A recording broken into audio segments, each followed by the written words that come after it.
दूर की नहीं है, ज़्यादा दूर की नहीं है, आपको मैं गढ़वाल ले चल रहा हूँ। और गढ़वाल में ये कहानी जो हुई है सच्ची, ये अभी हुई है 2000 मतलब 1 या 2 महीने हुआ है इस कहानी को। तो मेरे पास वहाँ से आई है। कौन कहता है कि भगवान होते नहीं, भगवान होते हैं, सिर्फ दिल से पुकारने वाला और मन से याद करने वाला होना चाहिए। किस तरीके से आज की जनरेशन में जो लुटेरे होते हैं वो लूट करते हैं और भगवान उन पर ना आते हुए अपने सच्चे भक्तों पर आज भी कृपा बनाए रखते हैं। तो दोस्तों, हमेशा की तरह वीडियो में आगे बढ़ने से पहले मेरे चैनल का इंट्रो।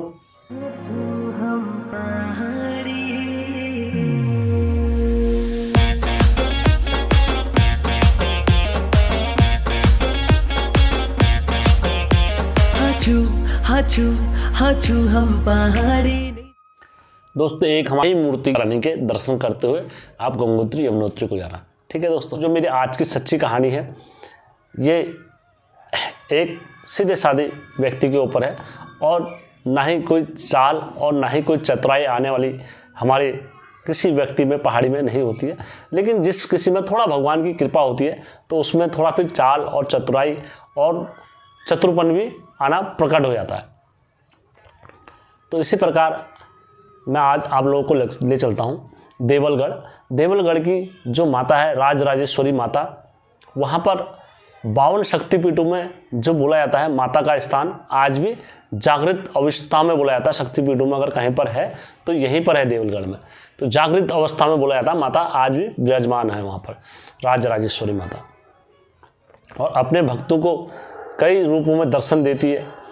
इसी प्रकार मैं आज आप लोगों को जो कहानी सुनाने जा रहा हूँ, एक सीधे साधे व्यक्ति हैं और दरअसल जो हमारी ये कहानी आई है मेरे पास, हमारी टीम में से जो वर्क करते हैं उनके माध्यम से आई है और वो गढ़वाल क्षेत्र में से हमें कहानियाँ देते हैं। और इधर उधर से जो भी सच्ची कहानियाँ होती हैं गढ़वाल से, जो मुझे भाई लोग जो सपोर्ट करते हैं, मैं उनका कोटि कोटि धन्यवाद करना चाहूँगा। और आगे भी आप लोगों की कृपा मुझ पर बनी रहे और ऐसी कहानियाँ मेरे को आप देते रहना। दोस्तों, मैं अपने मुख से जीवा से प्रयत्न करूंगा कि आप लोगों को ऐसी सच्ची कहानियां सुनाऊं। दोस्तों, एक रिंकू नाम का लड़का था और उनकी भगवान के प्रति बड़ी आस्था और विश्वास बोला जाता है जो अटूट था। तो उन्होंने क्या करा, माता रानी का पूजन करते थे और जितने बार नवरात्रे आती थी माता रानी के नवरात्रे रखते थे और नरसिंह देवता के प्रति उनकी इतनी अटूट आस्था थी तो नरसिंह के डंगरिया हुई समझ लो। और वर्तमान समय की बात है और इतने अपने नियम धर्म पर रहते थे, भगवान का इतना निष्ठापूर्वक भाव से भक्ति भाव करते थे, तो नरसिंह देवता भी उन पर नरसिंह देवता ने अपना आशीर्वाद और अवतार रखा। एक दिन इनके मन में विचार आया कि यार मैं माता जी के दर्शन करने जाता हूँ। हमारे नज़दीक की माता है देवलगढ़ की माता, और 52 शक्तिपीठों में जो सबसे तेज है वहाँ माता का प्रचंड रूप है बोला जाता है। दोस्तों, जो माता रानी के साथ वहाँ पे विद्यमान है, गजधारी माता विद्यमान है और भैरव बाबा विद्यमान है, बटुक भैरव पे बाहर से विद्यमान है, उनके साथ में डोडिया नरसिंह और दूधाधारी नरसिंह भी विद्यमान वहाँ पर रहते ही रहते हैं। तो इनके मन में विचार आया कि मैं अपनी स्थान पर जाऊं और माता रानी से मिलकर आऊं। तो ये अपने घर से पैदल ही गए। पैदल जाने के बाद सुबह से शाम हो गई, इनने किसी वाहन का और किसी अतिरिक्त चीज़ का सहारा नहीं लिया और पैदल ही वहाँ चल दिया। चलते चलते चलते चलते चलते चलते ये वहाँ 2-3 बजे करीबन वहाँ पहुँच गए होंगे। जब वहाँ पहुँचे तो माता के वहाँ काफ़ी लंबी भीड़ लगी हुई थी। सभी लोग वहाँ पर लाइन में श्रद्धापूर्वक माता के दर्शन करने के लिए व्याकुल थे। तो उसी प्रकार ये भी लाइन में लगे और लाइन में लगने के बाद कोटि कोटि माता को प्रणाम करते हुए आगे बढ़ते रहे। माता जी प्रणाम, माता जी प्रणाम, और एक एक सीढ़ियाँ काटते जा रहे थे और एक एक पहाड़ काटते जा रहे थे और माता जी को प्रणाम बोलते हुए जा रहे थे। कुछ समय पश्चात देखा इन्होंने कि एक साइड में कुछ व्यक्ति आए और उनने 500 रुपये साइड में दिए और उनको वहाँ से मंदिर में दर्शन करने के लिए जाने दिया। इनके मन में पता नहीं क्या वो लगा, इनको अंतोष लग गया। इन्होंने कहा हम सुबह से आए हैं और माता रानी तुम देख नहीं रहे हो, जो व्यक्ति पैसों में अगर तुम बिक सकती हो तो माता रानी जी हमारे पास पैसे नहीं है और मैं दर्शन नहीं करूँगा। अगर ऐसे पापी लोग और ऐसे यहाँ पर अधर्मी लोग रहेंगे कि जो पैसे के बल पर आपको दर्शन करने की अनुमति देंगे मेरी माता की, तो मैं दर्शन नहीं करूँगा। ये वहाँ से लौट के अपने घर को आ गए। इनने माता की रानी के दर्शन भी नहीं करे। जब ये अपने घर में आ गए, अपने घर में ये रहे, 1 हफ्ता हो गया, 2 हफ्ता हो गया, सही से खाया, सही से पी रहे थे, सही से सो रहे थे, कुछ नहीं पता चला, किसी को कुछ नहीं हुआ। जब ऐसे करते करते 1 महीना हो गया, 1 महीने बाद इनके सपनों में क्या हुआ, एक बालिका आने लग गई और वो देवी के रूप में, माता के रूप में इनको दर्शन देने लग गई। कई बार इनसे बोला मैं माता हूँ तेरी और तू तेरे मैं यहाँ पर आ गई, और कई तरीके से। और दोस्तों अगर हम एक सपने एक ही बार देख रहे हैं तो कोई नहीं, हम कब होता है, कभी दिनचर्या है, कभी चलती, लेकिन एक स्वप्न का बार बार सपनों में आना ये बड़ा ही चिंतनीय विषय हो जाता है कि यार ये स्वप्न हमें बार बार क्यों आ रहा है। ये स्वप्न होता नहीं, कुछ ना कुछ इससे लेना है, कुछ ना कुछ देना है, तभी ये स्वप्न बार बार हमें दिखाई देते हैं। तो इनके सपनों में बार बार उस सपने का रिपीट होना, बार बार देवी को देखना, और देवी पूरे श्रृंगार में दिख रही है और बोल रही है मैं माता हूँ और यहाँ की माता हूँ, ऐसी राधा हूँ। तो इनके समझ में कुछ नहीं है, ये बड़े परेशान हो गए। तो इन्होंने, अब खुद डंगरिये भी थे, इन्होंने कई जगह दिखाया अपना आपको। उन्होंने कहा यार ऐसा क्या होने लग गया, मैं बार बार माता को देख रही हूँ, बार बार सपनों में देख रहा हूँ, बार बार क्या हो रहा है, मेरे समझ में नहीं आ रहा है। तो इन्होंने अपने कई जगह गढ़वाल में पूछ दिखाई, तो इनको कहीं राह रीति नहीं मिली। अंत में ऐसी पूछ करते करते किसी ने बोला माता तुम्हें छल रही है और माता तुम्हें भूत रूप में छल रही है, कोई भूत है छल खाने वाला है।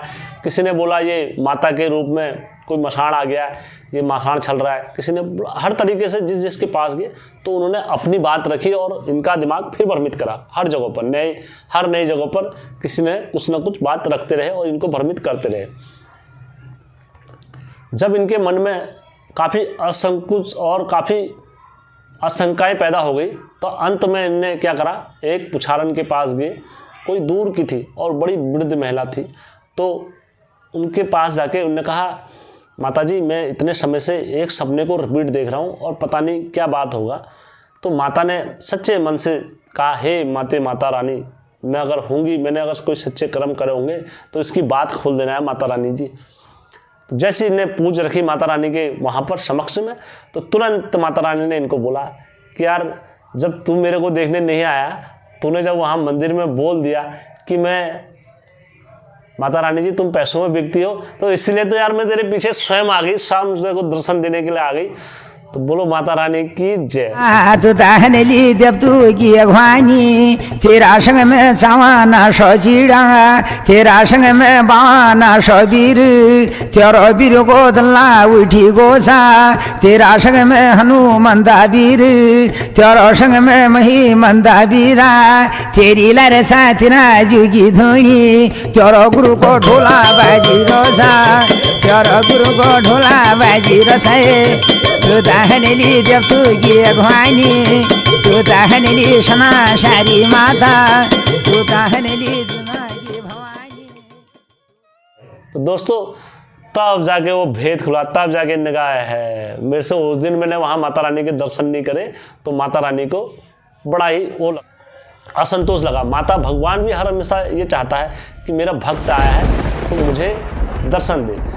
क्योंकि दोस्तों कहीं पर भी आप किसी भी मंदिर में जाओगे तो देखो पाप और पुण्य तो हर हमेशा लगे रहता है। पापी लोग भी आते हैं और अधर्मी लोग भी आते हैं। तो हमें हमेशा ये याद रखना चाहिए कि जो पापी लोग आ रहे हैं, अगर वो पाप धर्म से अगर माता के दर्शन करने जा रहे हैं तो उनको कभी उस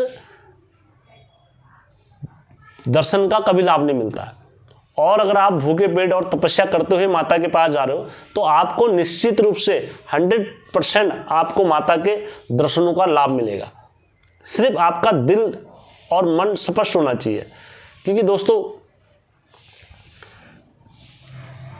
आज के समय वर्तमान समय में जो चल रहा है कि थोड़ा बहुत माता के बारे में कोई भी जान रहा है या चौकी लगा रहा है, कुछ भी लगा रहा है, या यूट्यूब पर गढ़वाल साइड में मैं नाम नहीं लेना चाहता हूँ, ऐसे ऐसे वो है नाच नाच के पूरा यूट्यूब भर दिया।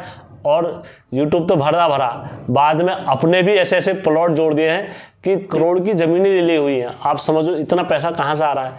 सब्सक्राइबर अगर देख लोगे तो दोस्तों 1 लाख से ज़्यादा नहीं है सब्सक्राइबर, लेकिन पैसा कहाँ से बरस रहा है ये पता नहीं, माया कहाँ से हो रही है। क्योंकि दोस्तों एक लूट का धंधा बनाया हुआ है, और इस धंधे में ये समझ लो आप खाली उनके दर्शन पाने के ही आपको 20,000 रुपये देने पड़ रहे हैं। और जो अमीर लोग हैं उनने तो धन खर्च करना ही है, लेकिन जो हमारे गरीब भाई लोग हैं, हर हमेशा याद रखो, जहाँ पैसे का और माया का ये लोभ होगा उस स्थान पर कभी भगवान प्राप्त नहीं हो सकता। भगवान को प्राप्ति करने के लिए आपको दर दर नहीं भटकना चाहिए। आप स्वयं को पहचानो और स्वयं की आत्मा को जानो। आपके अंदर ही भगवान है विद्यमान, आपके अंदर ही माता विद्यमान है। बस आपको पहचानने की जरूरत है और माता को जागृत करने की जरूरत है। क्योंकि भगवान ने स्पष्ट बोला हुआ है, जो मृग होता है, आपने नाम सुना मृग का, जो मृग होता है, मृग हर हमेशा घूमता रहता है, कस्तूरी मृग, और वो जीवन भर किसकी तलाश में रहता है, जो उस पर खुशबू आती होती है कस्तूरी की, वो कस्तूरी की तलाश में रहता है जिंदगी भर। लेकिन अंत समय जब वो मरता है तब उसको पता लगता है कि जो कस्तूरी मृग है, जो कस्तूरी जो है उसकी नाभि में है। तब उसको सुगंध का पता लगता है कि यार ये यहीं से आ रही है और मैं जिंदगी भर भटकता रहा, वो चीज़ मेरे पास ही है। तो हर हमेशा आप भगवान की खोज में निकल जाते हो, भगवान के इधर, भगवान को खोजूंगा, भगवान को पाऊंगा, भगवान का खाऊंगा, भगवान को ढूंढूंगा। भगवान आपके अंतर आत्मा में बसा हुआ है, भगवान मन मन में बसा हुआ है। माता से ही हम जन्मे हैं और माता को ही हम जिंदगी भर ढूंढेंगे तो हमारा सबसे बड़ा अधर्म है। इसलिए आप माता के नाम पर जो कोई भी लूट रहा है और जिस किसी ने संपत्ति जोड़ दी है, तो वो याद रखना, अपने कर्मों का भोग भले ही इस जन्म में कमा जाए अच्छा खासा, भले ही उसकी पीढ़ियाँ खा जाए, लेकिन वो कभी नहीं तर सकता। अगले जन्म में फिर आएगा, फिर तारना पड़ेगा माता का, जितना खाया, जितना नाम से खाया। और मजाक जिसने बना के रखा है आज के टाइम में, माता की डोली की भी मजाक बना के रख दी है। तो दोस्तों भगवान इन चीज़ों को कभी माफ़ नहीं करता और माता कभी माफ़ नहीं करती है। इसलिए आप सच्चे दिल से और सच्चे मन से माता की पूजा करो, और 100% मैं कहता हूँ माता रानी आपको अवश्य दर्शन देगी। माता रानी कभी अपने भक्तों को नहीं छोड़ती दोस्तों। तो मैं आशा करता हूँ आप लोगों को मेरा चैनल अगर अच्छा लगा होगा तो मेरे चैनल को लाइक, सब्सक्राइब और शेयर करना कतई मत भूलना।